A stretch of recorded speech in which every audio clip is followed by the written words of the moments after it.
মনোবীক্ষণ polyclinic, চিকিৎসার জগতে এক দশক। এখন এখানে সব বিষয়ে ডাক্তারবাবু এক ছাদের তলায়।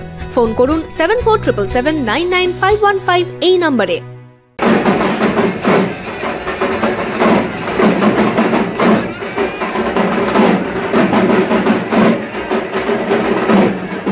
ভৈরবের নিরঞ্জন ঘিরে উন্মাদনার চেনা ছবি বহরমপুরে ৮ থেকে ৮০ সকলেই অংশ নিলেন ভৈরবের শোভাযাত্রায়। রবিবার ছুটির দিন দুপুরে বহরমপুরের ঐতিহ্যবাহী ভৈরবতলার বড় ভৈরব নগর পরিক্রমায় বের হলেন।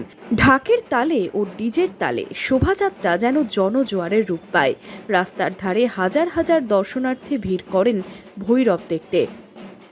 শহর পরিক্রমা করে সন্ধেই ভাগীরথীর ঘাটে হবে নিরঞ্জন। তারপর আবার ১ বছরের অপেক্ষা। ভৈরবের শোভাযাত্রায় সামিল হতে পেরে খুশি ৮ থেকে ৮০ সকলেই। এটা আমাদের মিলন উৎসব। এই ভৈরব হচ্ছে আমরা ছেলে মেয়ে, বাড়ির মহিলা বা বাচ্চা সবাই আনন্দ উপভোগ করে, এবং সেটা আগামী দিনেও করতে চাই। প্রতি বছরই আসে? হ্যাঁ, প্রত্যেকবার। এবার ভৈরবতলার বড় ভৈরবের ১৫০তম বর্ষ, তাতে রয়েছে বাড়তি উন্মাদনা।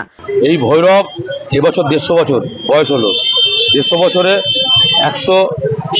প্রায় ২৫খানা মতো আপনার ডিজে বক্স ছিল। হাজার হাজার লোক দেখলেন তো আপনারা, বেরিয়েছে। এই গোটা মুর্শিদাবাদ ডিস্ট্রিক্টে যত লোক আছে সব এখানে বেরোয়। তো এটা আমাদের সব থেকে বড় পুজো। তো আমরা এই পুজোতে সবাই বেরোই হিন্দুরা। শোভাযাত্রা ঘিরে ছিল পুলিশি প্রহরা।